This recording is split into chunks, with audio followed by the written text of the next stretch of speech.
Hello दोस्तों, मैं मुकेश कुमार और आप देख रहे हैं मेरा यूट्यूब चैनल MK त्रिशरण। आज हम लोग बात करेंगे डॉक्टर भीमराव अम्बेडकर और उनके दूसरे गुरु कबीरदास के बारे में। कबीरदास और डॉक्टर भीमराव अम्बेडकर दोनों महान पुरुषों ने समाज में व्याप्त कुरीतियों को दूर करने के लिए अपने अपने समय में बहुत सारे प्रयास किए। और आप लोग को मालूम होगा कि डॉक्टर भीमराव अम्बेडकर के मुख्य रूप से 3 गुरु थे जिनके विचारों पर चल करके उनसे प्रेरणा लेकर के डॉक्टर भीमराव अम्बेडकर ने बहुत सारे ऐसे महान वर्क किए जो समाज के लिए एक अमृत साबित हुआ। तो उनके पहले गुरु थे जिनको अपना गुरु स्वीकार किए, तथागत गौतम बुद्ध, दूसरे कबीरदास और तीसरे महात्मा ज्योतिबा फूले। डॉक्टर भीमराव अम्बेडकर के दूसरे गुरु कबीरदास ने अपने दोहों के माध्यम से इस समाज में व्याप्त बुराइयों को सदा उसको मिटाने का कार्य किया और उनके दोहे आज तक प्रसंगिकीय हैं।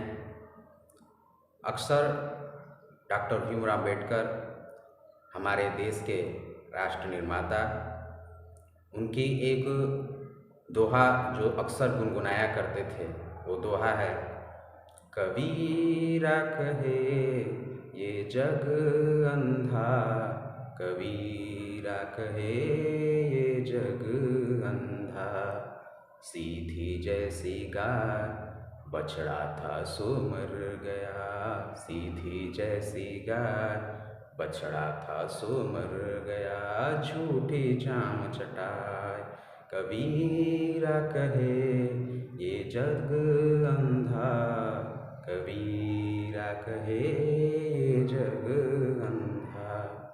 इस दोहे को डॉक्टर भीमराव अम्बेडकर अक्सर गुनगुनाया करते थे और इस दोहे के माध्यम से कबीरदास समाज में व्याप्त हिंदू धर्म में जो कुरीतियाँ थीं, जो हिंदुओं और मुसलमानों के जो बीच मतभेद थे, कई ऐसे थे जिन्होंने अपने दोहे के माध्यम से, चाहे उस समय धर्म को लेकर हो, चाहे समाज में व्याप्त बुराइयों को लेकर के, उन्होंने लोगों को संदेश देने का प्रयास किया।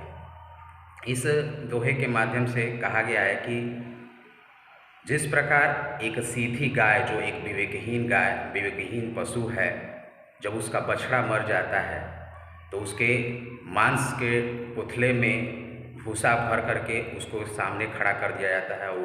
वो गाय बेचारी विवेकहीन, जो समझ नहीं पाती है कि मेरा बच्चा आखिर जीवित है कि नहीं, उसको चाटती रहती है और मालिक उसका दूध निकाल लेता है। ठीक उसी प्रकार हमारे समाज में उस समय आज भी वो दोहा प्रशंसनीय है कि पाखंडवाद और कर्मकांड और धर्मवाद इतना अपने उच्च शिखर पर था कि यहाँ के बहुजन समाज के लोगों को मठ मंदिरों में मिट्टी की मूर्ति बना करके बहुजन समाज के लोगों को ठगने का काम किया गया।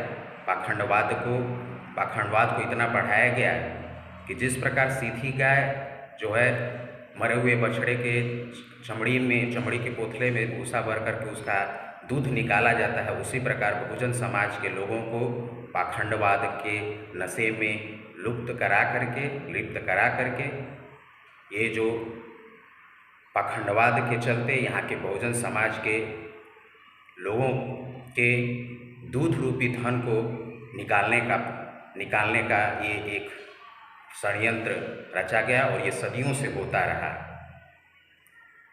मनुष्य 84 लाख योनियों में श्रेष्ठ है। वो अपने विकास के साथ साथ इस संसार में जो जीव हैं, जंतु हैं, उनकी भी केयर करते हैं, लेकिन मनुष्य के श्रेष्ठ होने से कुछ जो स्वार्थी लोग थे, उन्होंने ये व्यवस्था बनाई और अपने को श्रेष्ठ बता करके इस समाज को ठगने का प्रयास किया है। और इस वीडियो के माध्यम से मैं ऐसे समाज को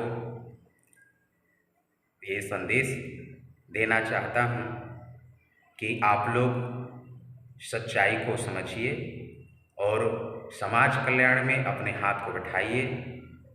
एक भगवान जो हमारा है, चाहे वो खुदा हो, चाहे कोई धर्म का हो भगवान, वो कभी नहीं चाहेगा कि मेरा बच्चा दुखित रहे।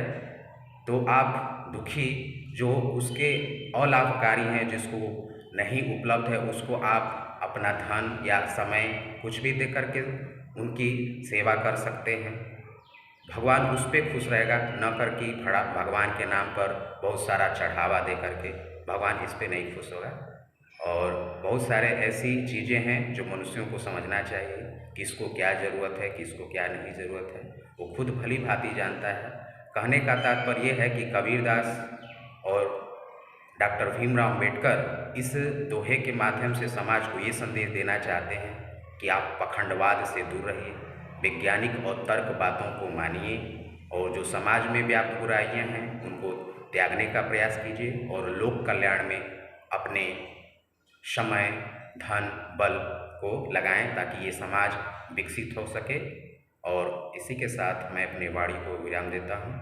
जय भीम, जय संविधान, जय भारत।